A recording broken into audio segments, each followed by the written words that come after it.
Myself Tawfiq Sheikh. Welcome to my YouTube channel. Like, share and subscribe. अज़ीज़ तुलबा व तालिबात, अस्सलामु अलैकुम। आप सब लोगों का तौफीक शेख के YouTube चैनल पर खैर मकदम है। आज हम छठी जमात का जनरल साइंस का तीसरा सबक, जिसका नाम जानदारों में तनु और दर्जाबंदी है, इसका पहला हिस्सा शुरू करते हैं। बच्चों, हमने पिछले असबाक में ये पहला सवाल जो आपको पूछा गया है, इसका मुताला कर चुके हैं। क्या जानदार ज़मीन के कौन कौन से कुर्रों में पाए जाते हैं? सोचिए, इसका जवाब दीजिए। हम पिछले असबाक में पढ़ चुके हैं। चलिए इस सबक में हम आगे बढ़ते हैं। ज़मीन पर मुख्तलिफ मकामात के जुग्राफियाई हालात में बहुत ज़्यादा फ़र्क पाया जाता है। जैसे कुछ इलाकों में बहुत ज़्यादा बारिश होती है, कुछ इलाकों में बारिश नहीं होती। कुछ इलाके पहाड़ी इलाके हैं, कुछ इलाके हमवार ज़मीन होती है कुछ इलाकों में।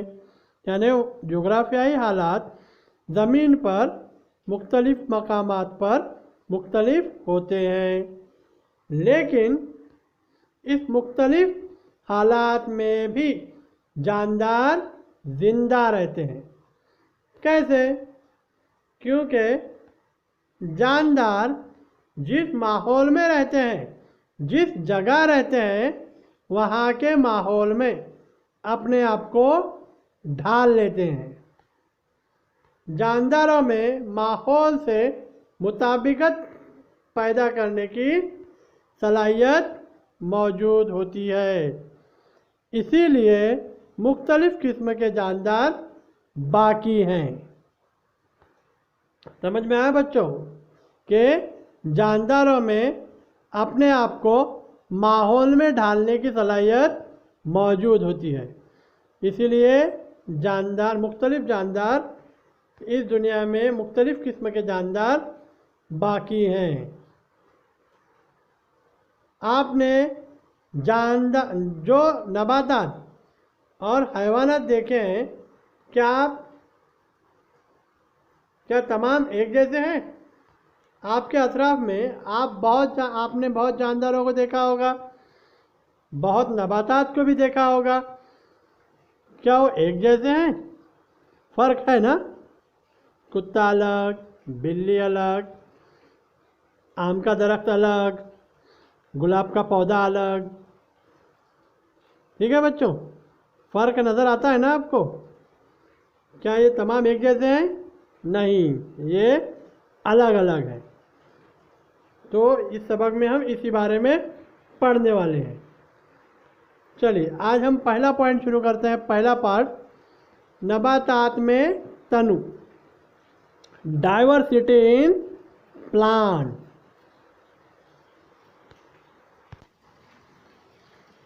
नबातात में तनु, डाइवर्सिटी इन प्लांट। बच्चों, हमारे अतराफ कई मकामात पर अलग अलग किस्म के नबातात पाए जाते हैं। जैसे कुछ मैंने नाम बताया आपको। अलग अलग नबातात हैं। आम का दरख्त है, जासुंदी का दरख्त है, गुलाब का पौधा है। ऐसे बहुत किस्म के अलग अलग नबातात, अलग अलग किस्म के नबातात हमारे अतराफ पाए जाते हैं। कुछ नबातात घास की तरह छोटे और कुछ नबातात ऊंचे डेरेदार होते हैं। बराबर हमारे अतराफ घास वगैरह भी उगती है। हमारे अतराफ बड़े बड़े नारियल के दरख्त, आम के दरख्त वगैरह भी मौजूद हैं।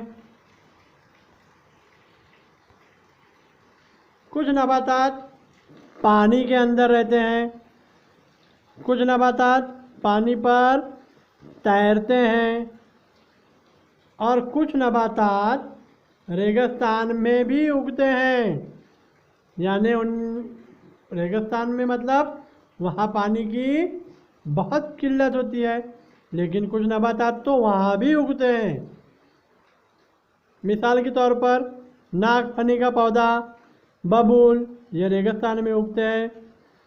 कमल का फूल, इसका पौधा पानी पर तैरता है। ये तो बच्चों मैंने अलग अलग नबातात, अलग अलग माहौल के नबातात की मिसालें दी हैं। कभी कभी तो इतना ही नहीं बल्कि एक ही किस्म के नबातात में भी हमें तनु नज़र आता है। एक ही किस्म के नबातात हैं लेकिन उसमें भी हमको तनु नज़र आता है। जैसे गुलाब,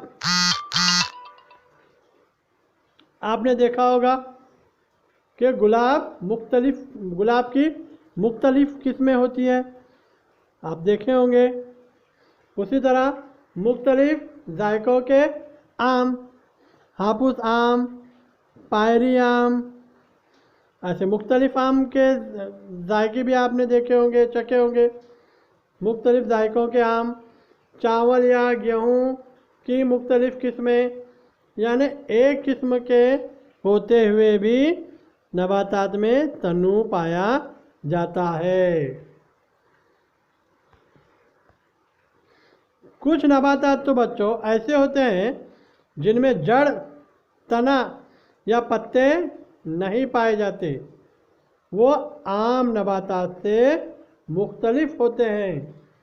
अब इतना हमने पढ़ा ना बच्चों, ये आपको इसलिए दिखाया गया है कि नबातात में तनु कैसे पाया जाता है। नबातात में तनु, ये पॉइंट को एक्सप्लेन करने के लिए ये इंट्रोडक्शन है बच्चों, समझ में आया। नबातात में तनु। चलिए इसी पॉइंट को आगे बढ़ाते हैं।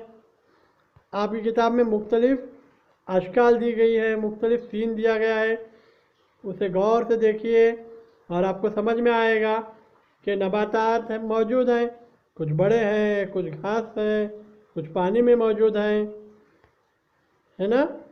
तो ये कहलाता है नबातात में तनु। चलिए ये पॉइंट आगे बढ़ते हैं।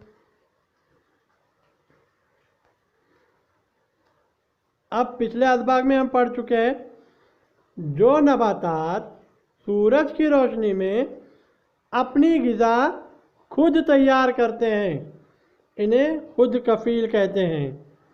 यानी ज़्यादातर नबातात सूरज की रोशनी में अपनी ग़िज़ा खुद तैयार करते हैं, तो इन्हें खुद कफ़ील कहते हैं इन नबातात को। लेकिन बच्चों कुछ ऐसे भी नबातात हैं, खुद कफ़ील की मिसालें दे लेता हूँ मैं पहले। जासंदी, अनार, सदाबहार, ऐसे बहुत सारे नबातात हैं जो अपनी ग़िज़ा खुद तैयार करते हैं। ये मिसाल के तौर पर यहाँ पर 3-4 नाम दिए गए हैं बच्चों। और कुछ ऐसे नबातात भी होते हैं जो अपनी ग़िज़ा खुद तैयार नहीं करते, उन्हें गैर कफ़ील नबातात कहते हैं। कुछ ऐसे भी नबातात हैं बच्चों जो अपनी ग़िज़ा खुद तैयार नहीं करते, उन्हें गैर कफ़ील नबातात कहते हैं। मिसाल के तौर पर फफूंद, ताग, अमरबेल, ये जो नबातात हैं ये दूसरे पौधों से अपनी ग़िज़ा हासिल करते हैं, ये अपनी ग़िज़ा खुद तैयार नहीं करते, तो इसलिए इन्हें गैर कफ़ील नबातात कहते हैं। अब कुछ नबातात ऐसे भी होते हैं, जैसे यहाँ पर आपकी किताब में भी दिया गया है बहुत उम्दा मिसाल, सुराहिया पौधा जैसे नबातात क्रीमखोर होते हैं बच्चों। क्रीमखोर मतलब इस नबातात के पत्तों में या फूलों में जब कीड़े वगैरह बैठ जाते हैं तो ये बंद होकर वो कीड़े खा लेते हैं।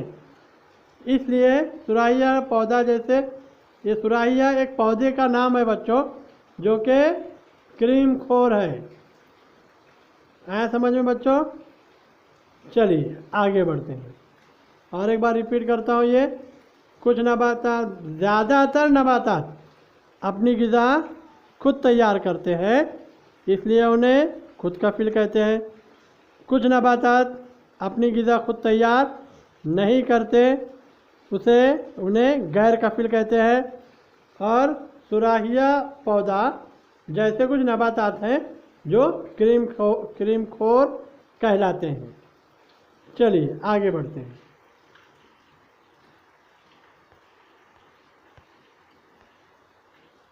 बच्चों, अभी हमने नबातात के तनु के बारे में डिस्कस किया, उसका मुताला किया। अभी आगे बढ़ते हैं। अब आते हैं नबातात की साख्त की तरफ।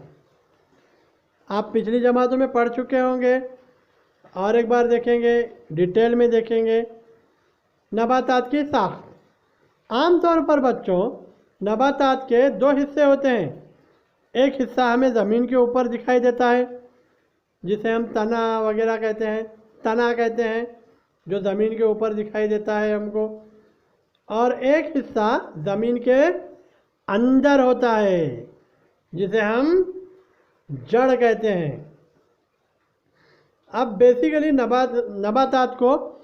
नबातात के कुछ हिस्से होते हैं बच्चों। कौन से हिस्से? नबातात के अहम हिस्से जड़, तना, पत्ते हैं। नबातात के अहम हिस्से जड़, तना, पत्ते हैं। और अपनी अफजाइश के लिए, अपने अफजाइश नस्ल के लिए इनमें फूल आते हैं, और बाद में ये फूल फल में तब्दील हो जाते हैं। और इन्हीं फलों से बीज हासिल होते हैं, और इन्हीं बीज को हम ज़मीन में बोएंगे तो वापस वही पौधा, नया पौधा हमको मिल जाएगा, यानी नया पौधा उग जाएगा। आया समझ में बच्चों? नबातात के अहम हिस्से कौन से हैं? जड़, तना, पत्ते, और उनकी नस्ल की अफजाइश के लिए उनमें फूल आते हैं, जो बाद में फल में तब्दील हो जाते हैं, और इन्हीं फलों से हमें बीज मिलते हैं। ठीक है बच्चों, समझ में आया? अब ये हिस्सों के बारे में, जो नबातात के हिस्से हैं, उसकी तफसीली मालूमात हम नीचे हासिल करेंगे। आपकी किताब में बहुत अच्छी शक्ल दी गई है, उसका गौर से मुताला कीजिए। चलिए हम नबातात के जो अहम हिस्से हैं उसके बारे में मालूमात हासिल करते हैं। नबातात के अहम हिस्सों में पहला है जड़। अब जड़ का क्या काम है बच्चों? ये देखिए, ये पूरा पौधा है, और ज़मीन का निचला हिस्सा, ज़मीन के नीचे जो रहता है वो हिस्सा जड़ कहलाता है। जड़ के क्या काम है? ये मिट्टी को थामे रखती है, पौधों को सहारा देती है, ज़मीन से पानी और ग़िज़ाई मादे जज़्ब करके ऊपर पहुंचाना, ये जड़ के काम है, जड़ के अफ़ाल हैं। क्या क्या? दरख्त को सहारा, मिट्टी को थामे रखना, पौधे को सहारा देना, ज़मीन से पानी और ग़िज़ाई मादे जज़्ब करके ऊपर पहुंचाना, ये जड़ के अफ़ाल हैं। अब कुछ अहम जड़ें जो आपको पता ही है, आपने देखी होंगी, खाई होंगी। गाजर, मूली, ये जड़ें हैं बच्चों, और इन जड़ों में ग़िज़ा का ज़ख़ीरा, ये जड़ें ग़िज़ा का ज़ख़ीरा करती हैं, यानी इन जड़ों में ग़िज़ा का ज़ख़ीरा होता है। अब बच्चों, जड़ों की दो किस्में होती हैं। जड़ से मुताल्लिक़ मैंने एक और अलग से वीडियो अपलोड कर रखा है यूट्यूब पर, वो ज़रूर देखिए, जड़ और पत्ते की साख्त। अब आते हैं पॉइंट पर। जड़ की दो किस्में होती हैं, असल जड़ और रेशेदार जड़। यहाँ आपको शक्ल दिखाई गई है किताब में। ये देखिए असल जड़। असल जड़ में बच्चों दरमियान में एक मोटी जड़ होती है और साइड में छोटी छोटी छोटी जड़ें होती हैं। जो मोटी जड़ होती है उसको इब्तदाई जड़ या असल जड़ भी कहते हैं, और साइड में जो रेशेदार जो दूसरी जड़ें होती हैं उन्हें सानवी जड़ें कहते हैं। ये एक किस्म की जड़ हुई असल जड़, और दूसरी किस्म है असल जड़ किसमें होती है बच्चों? जासंदी, बरगद, ऐसे बहुत सारे नबातात हैं। दो नाम आपकी किताब में दिए गए हैं। जासंदी और बरगद में असल जड़ पाई जाती है। और रेशेदार जड़ यानी जिसमें रेशे होते हैं वो प्याज और घास, इनमें रेशेदार जड़ होती है। जड़ की दो किस्में हैं बच्चों, असल जड़, रेशेदार जड़। जड़ के बाद अब अगला हिस्सा है वो है तना। नबातात की ऊंचाई और शाख का इन्हिसार तने पर होता है बच्चों। अब तने के क्या काम हैं? ग़िज़ा की तैयारी, ग़िज़ा को पौधों के मुख्तलिफ हिस्सों तक पहुंचाना, ग़िज़ा का ज़ख़ीरा करना, और कुछ नबातात में ये अफ़ज़ाइश नस्ल का अमल अंजाम देता है। ये तने के मुख्तलिफ काम हैं। और तने का और एक अहम काम है नबातात के दीगर हिस्सों को सहारा देना। ये तने के मुख्तलिफ काम हैं। अब चलिए अगला हिस्सा देखते हैं, वो है पत्ता। जड़ हो गया, तना हो गया, अब अगला हिस्सा कौन सा? पत्ता। पत्ते फैले हुए होते हैं बच्चों, आपने तो देखे ही होंगे। पत्ते ग़िज़ा की तैयारी में ये एक अहम किरदार अदा करते हैं। पत्ते ग़िज़ा की तैयारी में एक अहम रोल, अहम किरदार अदा करते हैं। पत्ते की भी दो किस्में हैं बच्चों। वो मुरक्कब पत्ता नहीं है, दरअसल वो मुफर्रद पत्ता है। ये किताब की प्रिंटिंग मिस्टेक, ज़रा सही कर लीजिए। ये जो लेफ्ट साइड वाला है ना वो मुफर्रद पत्ता है, और इधर राइट साइड वाला यानी सीधे हाथ की जानिब जो पत्ता है वो मुरक्कब पत्ता है। लेफ्ट वाला मुफर्रद पत्ता है और राइट वाला मुरक्कब पत्ता है। ये नाम इंटरचेंज कर लो, ठीक है बच्चों। पत्ते की दो किस्में होती हैं, मुरक्कब पत्ता, मुफर्रद पत्ता, ठीक है। अब ये हो गए तीन हिस्से, जड़, तना और पत्ते। अब अगले हिस्से की तरफ आते हैं, फूल। यह नबातात का खूबसूरत हिस्सा है। वो लंबे या छोटे डंठल के ज़रिए तने से जुड़ा होता है। फूल का मखसूस रंग और साख्त होती है। हर फूल की एक मखसूस रंग और साख्त होती है, और ये अफ़ज़ाइश नस्ल का अहम वसीला है। ये हो गया चौथा पार्ट। अब आते हैं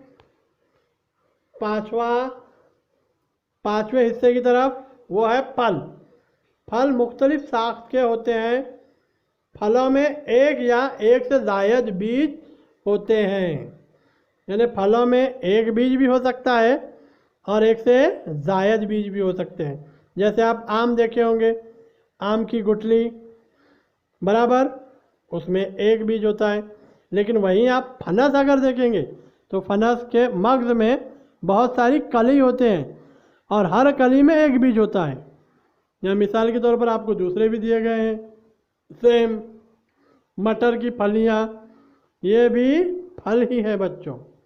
तो यहाँ नबातात के मुख्तलिफ हिस्सों के बारे में हमने मालूमात हासिल की है बच्चों, ठीक है। जड़, तना, पत्ते, फूल और फल, ये नबातात के मुख्तलिफ हिस्से होते हैं। ठीक है बच्चों, तो यहाँ पर हम इस सबक का पहला पार्ट ख़त्म करते हैं। नबातात की जमातबंदी हम अगले पार्ट यानी पार्ट 2 में देखते हैं बच्चों। चलिए, अल्लाह हाफिज़।